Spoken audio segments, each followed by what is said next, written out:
Hello, comment ça va? Je suis super contente de te retrouver pour un autre épisode de podcast.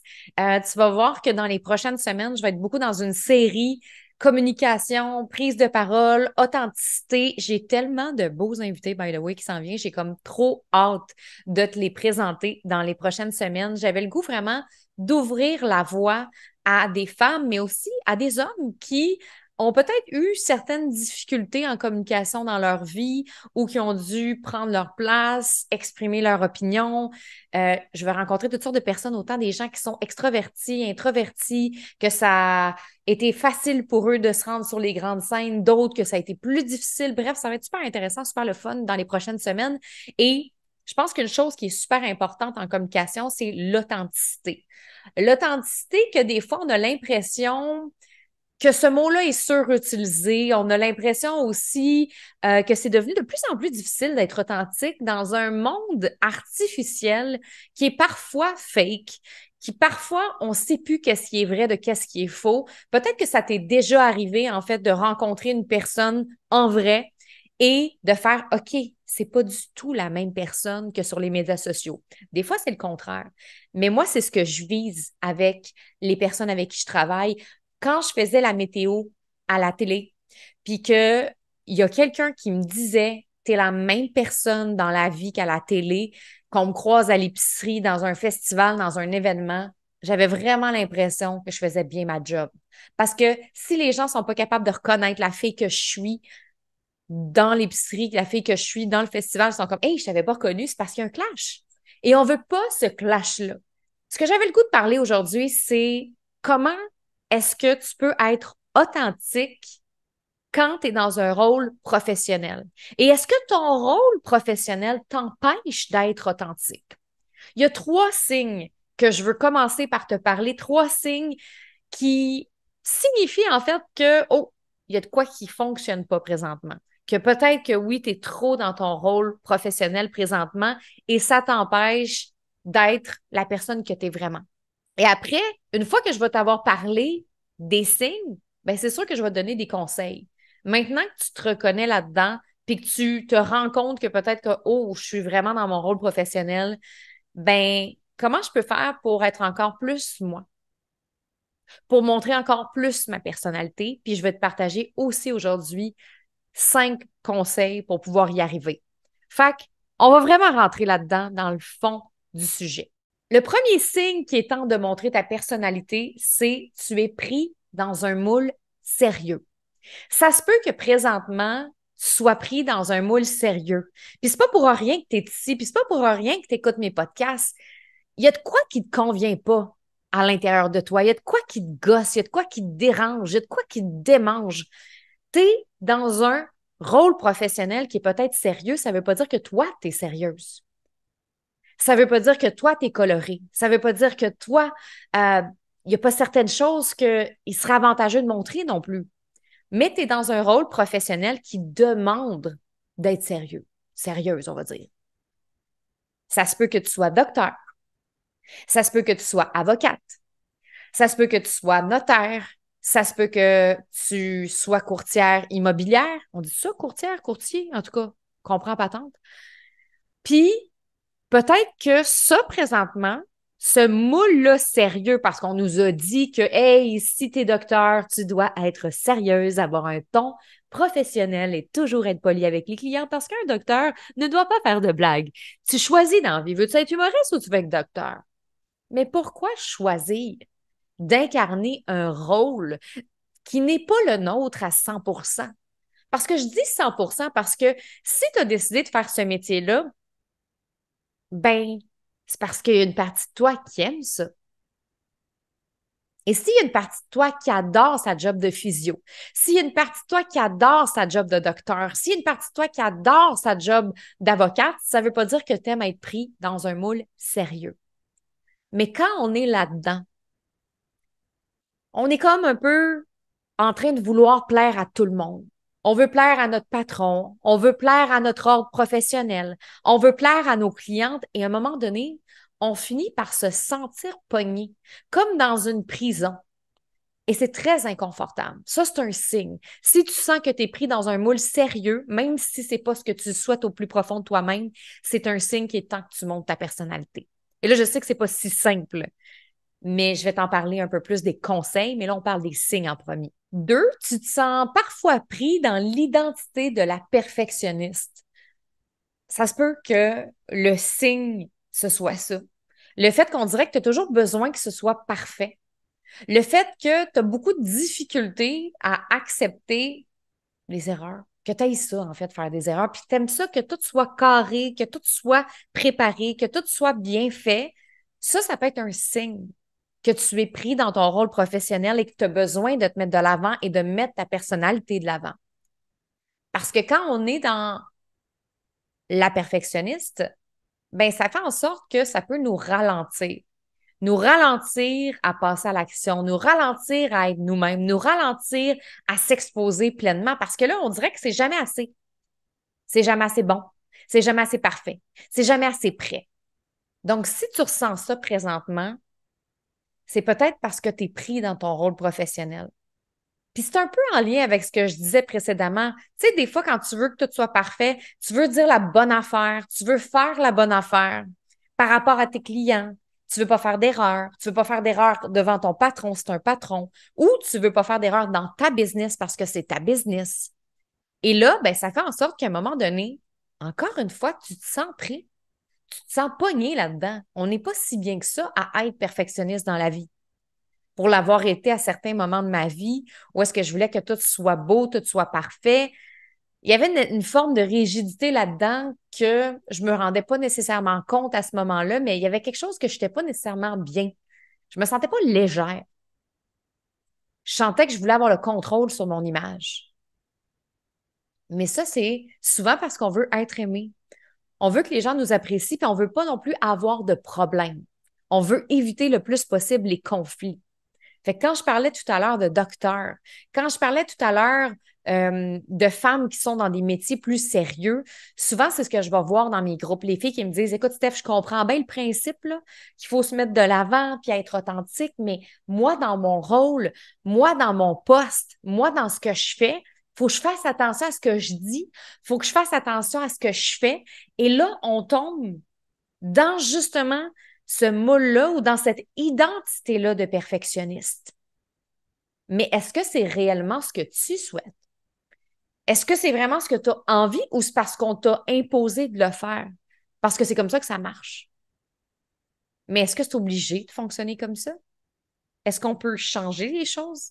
Puis je pense qu'on est vraiment rendu là dans notre société aussi, qu'à un moment donné, la cravate, là, on peut-tu la desserrer une fois pour toutes? On peut-tu enlever nos brassières, s'il vous plaît?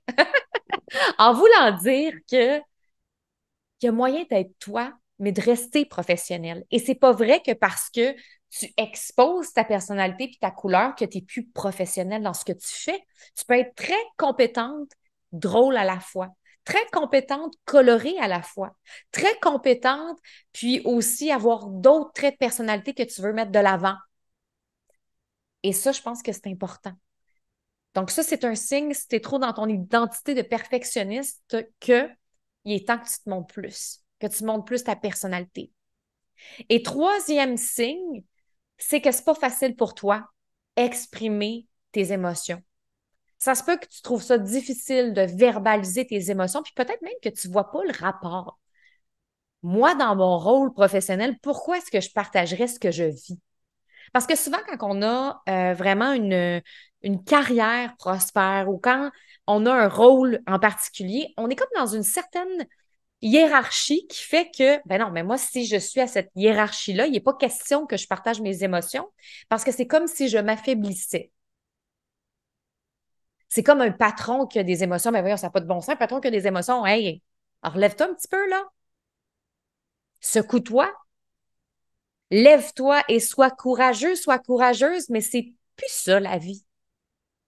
Et là, en même temps, il ne faut pas mélanger les concepts.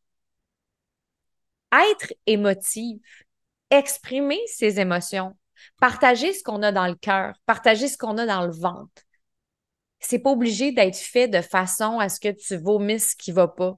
Ça n'a pas besoin d'être fait d'une façon où c'est mal perçu non plus, dans le sens que Oui, tu as un rôle, peut-être à protéger, mais en même temps, tu te protèges aussi, présentement, beaucoup trop, en n'osant pas exprimer tes émotions. En fait, peut-être que tu te protèges tellement qu'il y a une partie de toi qui est vraiment belle qu'on ne voit pas. Donc, il y a ça. Si vraiment tu as de la difficulté à partager tes émotions ou encore tu as l'impression que ça ne fit pas, genre, dans ton rôle. Je peux pas arriver sur Facebook partager mes émotions. Je fais ça dans la vie. Mais non, mais j'ai tellement une réputation chez mes clientes que je peux pas parler de ça. Je peux pas verbaliser ça. Mais ça, ces signes-là, ben moi, mon objectif, c'est de te donner des trucs pour aller balayer ces croyances-là, pour aller en détruire certaines, puis te dire que c'est possible de sortir de ton rôle professionnel. Tu sais, moi, longtemps, je me suis définie par mon rôle professionnel. Puis moi aussi, là, tout ce que je viens de te dire là, j'ai eu ça, là. J'ai été dans le moule, j'ai travaillé dans le moule, j'ai fait partie du moule, j'ai incarné le moule. Je le faisais quand je travaillais à la radio, à la télé. Fait que oui, j'étais dans un rôle professionnel important. Ça faisait en sorte que j'ai aussi développé l'identité de perfectionniste. Je voulais pas faire d'erreurs, je voulais justement être parfaite, je voulais que tous mes mots, toutes mes entrevues, toutes mes questions soient extraordinaires. Il n'était pas question que je me trompe, il n'était pas question que je pose la mauvaise question. Il fallait que ce soit parfait, il fallait que ce soit calculé, il fallait que les gens m'apprécient puis fassent Wow! T'as-tu entendu, Ginette? Comment la question de Stéphanie Mété, elle était incroyable. T'as-tu entendu ça, Ginette? J'avais besoin de ça, moi. J'avais besoin qu'on me dise que ma question était extraordinaire, que mon look était extraordinaire, que mes invités étaient extraordinaires, que mes choix de sujets étaient extraordinaires. Et pendant un certain temps, ça fait son chemin. Mais il y a un moment donné qu'on se sent plus bien là-dedans. C'est comme s'il y a quelque chose qui fonctionne plus. On se sent dans une incohérence parce que la vie, c'est pas ça. Et moi aussi, au début, quand j'étais arrivée sur les médias sociaux, je voyais pas l'intérêt d'exprimer mes émotions. Parce que j'étais encore dans mon rôle professionnel, qu'il faut bien paraître, puis il faut parler de cette manière-là, puis il faut avoir un beau ton professionnel, puis il faut éviter de parler de telle chose, faut pas déborder, faut pas parler de ses opinions. J'étais là-dedans, moi aussi. Même quand j'ai lâché la télé, ça m'a pris du temps à sortir de cette coquille-là. Parce que, tu sais, quand tu es habitué d'être dans ton rôle, c'est comme si moi, c'était tellement rendu fort, cette identité-là, en moi, que j'avais de la misère à sortir les autres facettes de moi. Puis là, ce que j'ai envie, c'est de te donner des trucs. J'ai envie de te donner 5 trucs pour pouvoir y arriver, pour pouvoir montrer ta personnalité. Parce que je comprends que là, tu te dis, ouais, t'as peut-être raison, peut-être que je suis un peu là-dedans. Puis ouais, c'est vrai que des fois, on dirait que je cherche tout le temps les bons mots, puis que je cherche à m'exprimer de cette façon-là, puis je veux tellement pas déplaire, puis j'ai peur aussi, tu sais. Mon ordre professionnel, j'ai pas envie qu'elle me tape dessus, je le comprends ça. Mais c'est quand même important euh, de sortir de cette coquille-là parce qu'à un moment donné, on n'est pas bien. Puis à un moment donné, ça peut péter émotionnellement aussi si on prend pas le temps d'observer ces choses-là. D'ailleurs, mon premier truc, c'est va explorer tes peurs les plus profondes. Qu'est-ce qui te fait réellement peur présentement? Tu sais, je viens de parler de l'ordre professionnel, mais ça, c'est quelque chose que j'entends souvent dans mes groupes, que j'entends souvent dans mes coachings. Je suis dans un ordre, puis j'ai peur de me faire taper ses doigts. Et parce que la personne a peur de se faire taper ses doigts, elle s'empêche de verbaliser ce qu'elle voudrait vraiment verbaliser, qui pourrait faire en sorte qu'elle vendrait ses services de même. Puis en même temps, tu te prives à toi-même, puis tu prives l'autre personne en avant de toi. Tu te prives à toi-même d'avoir le succès que tu mérites et l'abondance que tu mérites. Parce qu'imagine si tu disais vraiment le why profond, le pourquoi tu fais ce que tu fais, puis qu'est-ce qui est important pour toi. Puis imagine pour l'autre comment ça pourrait créer une résonance, une connexion incroyable si tu oses dire ce qui est vraiment vrai, si tu oses raconter ton histoire aussi. Ça pourrait transformer ta carrière, ça pourrait transformer ta vie d'entrepreneur, ça pourrait avoir un impact incroyable. Mais tu as peur de te faire taper ses doigts par un monsieur avec une moustache. Puis là, je suis pas en train de rire de ça. Parce que moi aussi, j'en ai eu des peurs de même. Moi aussi, j'ai eu peur du monsieur à cravate pendant des années. Mais ce gars-là, avec la moustache, là, c'est pas lui que tu veux impacter. C'est tes clientes. Et là, je te dis pas de rebeller ton ordre professionnel. Ce que je te dis, c'est mettre le doigt sur la réelle peur. Qu'est-ce qui te fait peur? Tu as peur de te faire taper ses doigts, right? C'est quoi la pire chose qui pourrait arriver? Bon, ben qu'on t'avise, qu'on t'avertisse. Mais si ce que tu partages sur les médias sociaux ou le texte que tu partages ou ce que tu dis dans ton podcast, tu l'assumes et tu n'as pas l'impression de briser aucune règle, je vois pas le problème. Oui, c'est important quelque part de voir qu'est-ce qu'on a le droit à aller, où la ligne, parfait. Mais moi, j'ai aidé des femmes dans les dernières années à pouvoir s'exprimer malgré ça. Oui, il y a des contraintes. Tu pourras peut-être pas faire ce que d'autres filles font. Peut-être que ça va prendre un peu plus de temps, mais tu peux le faire. Il y a moyen de le faire. Moi, j'en ai coaché des filles qui étaient dans un rôle très professionnel et qu'on a ajouté un peu de couleur, quelques petits ingrédients magiques dans leur brand ou dans leur texte ou dans leur publication ou dans leur marketing. C'est pas obligé d'être quelque chose de gros. T'es pas obligé de montrer une partie de toi qui est super colorée. C'est pas ça, là. Mais t'es pas non plus obligé de rester super professionnel. On a besoin de voir l'humaine qui a des émotions aussi. C'est ce qui fait, moi, que j'ai le goût d'acheter avec toi. C'est ce qui fait que j'ai envie de travailler avec tel comptable, tel fiscaliste, tel notaire, telle fille. Tu sais, j'ai envie de travailler avec des humains, moi, avant tout. Ton baccalauréat, là, c'est bien beau, mais quand j'arrive dans ton bureau, moi, je veux parler avec une femme qui me comprend. Pas juste une femme qui a des compétences. Oui, une femme qui a des compétences, mais une femme qui me comprend profondément. Donc, mets le doigt sur c'est quoi tes réelles peurs. T'as peur de te faire taper ses doigts. T'as peur que tes clientes t'aiment plus. T'as peur de peut-être plein de choses et là, il faut que tu mettes le doigt dessus pour pouvoir avancer. Et regarde c'est quoi la pire chose qui peut arriver, puis est-ce que tu es capable de vivre avec ça? Est-ce que ta mission est plus importante? Et comment tu peux le faire? Comment tu peux t'exprimer sans justement attaquer ou sans être à l'encontre, c'est ça que je cherchais comme mot, de ton ordre. Parce que tu peux exprimer des choses sans être à l'encontre de ton ordre ou de tes valeurs profondes. Il n'y a pas de problème avec ça. Mais mets le doigt sur tes peurs d'abord. Deuxièmement, accepte l'imperfection tout de suite maintenant parce que sinon, ça va être long. Et sinon, peut-être que sans t'en rendre compte, tu vas te détruire à petit feu comme la plupart des perfectionnistes que j'ai côtoyés, m'incluant là-dedans, tu sais. Plus on est dans la perfection, plus on est insatisfait de nous-mêmes constamment parce qu'on n'est pas dans la célébration. On est dans le jugement de nos imperfections constamment. Pourquoi j'ai pas fait ça comme ça? J'aurais pu faire ça comme ça. Je me souviens, là, des fois, là, je faisais une entrevue à la radio, je faisais une entrevue à la télé, puis je faisais une petite erreur où je posais pas la bonne question, genre parce que j'avais prévu de poser une autre question, puis là, j'ai pas eu le temps. Et là, après, c'est juste ça que je pensais. Ah, c'était pas ça, c'était pas le genre d'entrevue que j'avais envie de livrer. J'aurais voulu que ce soit comme ça. Puis je me tapais dessus alors que c'était super bon ce que j'avais livré. Et j'étais jamais contente, j'étais jamais assez contente, puis c'était jamais assez bon. Et à un moment donné, ce que ça fait, c'est que on a de moins en moins confiance en nous. Et on dirait que ça développe une espèce de sentiment d'incompétence. On est comme, ben là, il me semble que je l'ai jamais, je suis jamais bonne, je réussis jamais à poser toutes mes questions, je réussis jamais à faire ce que je veux vraiment, je réussis jamais à communiquer le message qui est nécessaire. Comme, c'est quoi le problème? Le problème, c'est toi. Le problème, c'est ton discours interne. À force de te répéter que c'est imparfait, à force de te répéter que c'est pas la bonne affaire, à force de te dire que c'est pas ça que tu voulais faire ou que tu voulais dire, ben ça a un impact. La journée que tu vas accepter tes imperfections, c'est là que tu vas devenir parfaite.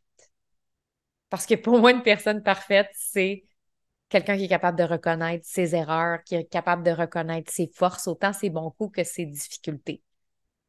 Puis même ça, c'est pas de la perfection, mais c'est juste pour te montrer à quel point c'est normal de faire des erreurs, c'est normal d'être humaine, c'est normal tout ça. Donc, accepte-le. Accepte que ton PowerPoint, il sera pas parfait la première fois. Accepte que ta première conférence, il va te manquer 2, 3 points, puis tu vas faire Ah, j'ai oublié de parler de ça. C'est correct. Accepte-le tout de suite, maintenant. Ça va faire une grande différence. Ça va te permettre aussi d'arrêter de te prendre tout le temps au sérieux. C'est le fun d'avoir du fun, c'est le fun d'avoir du plaisir. Ça m'amène à mon troisième point. Apprends à être spontané. Souvent, quand on est dans notre rôle professionnel sérieux, on a tendance à s'over-préparer, des fois à l'extrême de l'organisation puis de la préparation. Ça fait partie de l'identité de perfectionniste puis du fait qu'on veut être aimé, qu'on veut bien paraître, qu'on veut que les gens autour de nous se sentent bien, on veut qu'ils soient satisfaits de notre service, de notre travail, de notre performance. Et des fois, ça fait en sorte qu'on est trop préparé. Je pense à une de mes clientes qui récemment avait un atelier, une formation à offrir. Tout était calculé au quart de tour, là. Elle avait une statistique là, elle avait une histoire de storytelling là, elle avait 4 points là, elle avait des conseils là. Et c'était tellement comme serré comme planning que moi, j'avais de la misère à respirer quand elle m'en parlait. J'étais comme, oh my God. Je veux dire, si, mettons, quelqu'un te pose une question, il va se passer quoi, là, mettons? Elle dit, oh, j'ai pas le temps pour les questions. Ouais, mais tu sais, des fois, les présentations, il peut y avoir quelqu'un qui comprend pas un point, il peut y avoir quelqu'un qui a envie de rebondir. Faut laisser respirer nos préparations. Que ce soit pour une prise de parole, que ce soit pour un live, que ce soit pour une rencontre client, la vie est remplie de surprises et d'imprévus et tu peux pas toujours arriver préparé avec 20 ballots de pointe. Ça se peut très bien que la personne en face de toi te déstabilise. Ça se peut très bien que quand tu arrives pour faire ton live puis tu t'attendais qu'il allait avoir full de monde, puis finalement, il y a juste ta mère. Tu vas réagir comment? Mais c'est ça, apprendre à développer sa spontanéité. C'est de s'adapter à ce qui pourrait arriver. Et tu sais, moi, ça m'est arrivé d'aller faire des conférences. Des fois, j'ai fait des conférences dans des grosses salles de 500 personnes. Puis des fois, j'ai fait des conférences devant 10 personnes. Puis autant aussi au niveau des formations, des fois, il y a des invités, des collaborateurs qui m'invitent. Puis des fois, ben, c'est des grosses salles de 100. Ça m'est arrivé récemment qu'il était 3 dans le Zoom. Et là, je me souviens que l'animatrice qui m'avait invitée était super mal à l'aise. Elle était comme, Hey, je suis comme vraiment désolée, tu sais, il y a juste 3 filles. Si j'avais été dans mon rôle professionnel, mettons, là, ben, j'aurais présenté la même chose que j'avais prévu. J'aurais fait comme si de rien n'était. 3 personnes, 100 personnes, pas grave, je présente la même affaire, c'était ça que j'avais prévu. Mais décidément, c'est pas la meilleure chose à faire. Fait que moi, j'ai décidé d'offrir un coaching. Un coaching pour pouvoir aider les filles de façon personnalisée. On est 3 gangs. On peut-tu se faire quelque chose de le fun, d'authentique, d'humain, de proximité? Tu sais, comme, je te ferai pas mon pitch avec mon PowerPoint, là. J'ai juste le goût que tu me dises c'est quoi tes problèmes, comment je peux t'aider. Et était super contente, la fille. Puis moi, j'étais super contente aussi de m'être adaptée puis d'avoir eu du plaisir. Puis honnêtement, j'ai eu autant de plaisir avec cette gang-là, ce trio-là, que devant des groupes de 100 parce que je me suis adaptée. Mais si je m'étais pas adaptée puis que j'avais pas osé la spontanéité, bien probablement que je serais sortie de là déçue. Que j'aurais eu l'impression de travailler pour rien, d'avoir fait un gros PowerPoint, d'avoir fait une grosse présentation puis il y avait presque pas personne. Mais c'est correct. Tout est parfait, là. Je me suis adaptée. Fait que ose aller chercher cette spontanéité-là en toi. Quatrièmement, développer des compétences en communication émotionnelle. Il y a vraiment quelque chose qui se passe quand on lit un texte ou on regarde un live de quelqu'un puis qu'on sent son humanité, puis ses émotions, puis son histoire, puis qu'elle nous partage quelque chose. Tu sais, il y a quelque chose, on le sait, j'en parle beaucoup dans mes podcasts, il y a quelque chose qui nous rapproche de cette personne-là, qui nous donne envie de la connaître, qui nous donne envie d'être son amie, qui nous donne envie de faire affaire avec cette personne-là. Mais des fois, quand on est dans notre rôle professionnel et dans cette identité-là depuis des années, on ne sait pas comment communiquer de cette manière-là. Moi, souvent, quand je coach des femmes qui sont là-dedans, ce que je vais beaucoup remarquer, justement, je coachais une fille récemment par rapport à ça, c'est qu'elles ont tendance, quand je leur parle, OK, ben parle-moi de ta cliente de rêve ou parle-moi de ses problématiques. Elles parlent souvent seulement des trucs qui sont reliés à leur entreprise. Mettons, je vais donner un exemple. Mettons que je suis en train de parler avec une cliente qui est physiothérapeute et là, je vais lui dire, OK, ben dis-moi, c'est quoi les problèmes de tes clientes? Elles vont souvent me dire, ben moi, les problèmes de mes clientes, c'est que justement, ils ont des difficultés au niveau du corps. Il y en a qui ont mal au dos, problème de cou, problème de ci, problème de ça. OK. Puis, quand je leur dis, ouais, mais tu sais, les problèmes que ça leur amène, mettons, dans leur vie quotidienne ou dans leur vie personnelle ou à la maison, il y en a beaucoup qui bloquent, là. Et quand je leur dis, c'est quoi leur plus grand rêve, mettons, là, tes clientes, là, c'est quoi qu'elles souhaitent au plus profond d'elles-mêmes? Ben, plus avoir mal. C'est tellement plus profond que ça, gang. C'est tellement plus profond que juste régler des problèmes physiques. C'est réapprendre à rêver, réapprendre à jouer avec ses enfants, réapprendre plein de choses. Puis il faut aller là, sauf que quand nous-mêmes, on a de la difficulté à exprimer nos propres émotions, nos propres besoins, comment peut-on trouver ceux de nos clients? Donc, être pris dans ce rôle professionnel-là, c'est ça que ça crée. Donc, je t'invite à développer des habiletés en communication émotionnelle. Être capable d'utiliser cette intelligence émotionnelle-là aussi pour communiquer, exprimer tes désirs, tes limites, tes besoins. Et le dernier point, et non le moindre que je parle souvent, c'est de montrer ses identités et non son identité. Tu n'es pas juste une physiothérapeute, tu n'es pas juste une docteur, tu n'es pas juste une coach, tu n'es pas juste une avocate, tu n'es pas juste une animatrice, tu n'es pas juste une actrice. Tu es aussi autre chose. Peut-être une mère, peut-être une passionnée de vélo, de kayak, peut-être une aventurière, peut-être que tu as un côté un peu plus wild, mais c'est important aussi de voir cet aspect-là de toi. Puis moi, j'aime justement les personnes qui osent montrer ces aspects-là d'eux-mêmes. Mon chum me fait découvrir l'autre fois, je ne sais pas c'est quoi son nom, je ne l'ai pas en tête, là, mais peut-être que tu le connais, mais c'est un bijoutier à Montréal qui fait des reels, puis il partage ses bijoux, puis c'est des bijoux vraiment high class. Il vend des montres Rolex, il vend vraiment des bijoux haut de gamme, puis tu sais, c'est assez professionnel, là, puis c'est un skill d'être capable de vendre aussi ce genre de bijoux-là, un peu plus haut de gamme.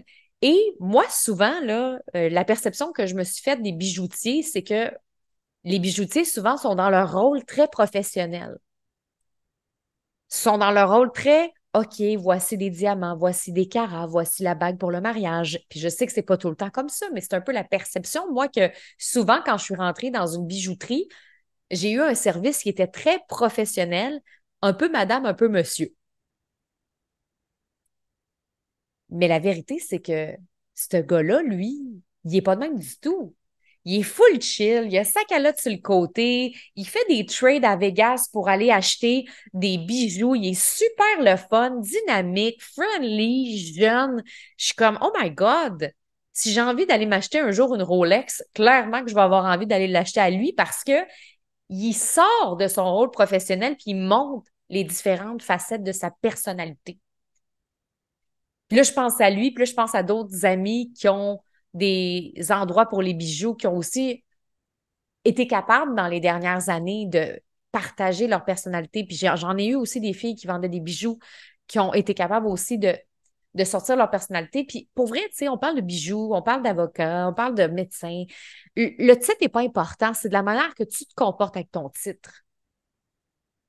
Dans le sens que c'est toi qui le prends au sérieux, ton titre. Puis je dis pas qu'il est pas sérieux, mais tu sais, moi, quand j'étais animatrice, attention, j'étais animatrice.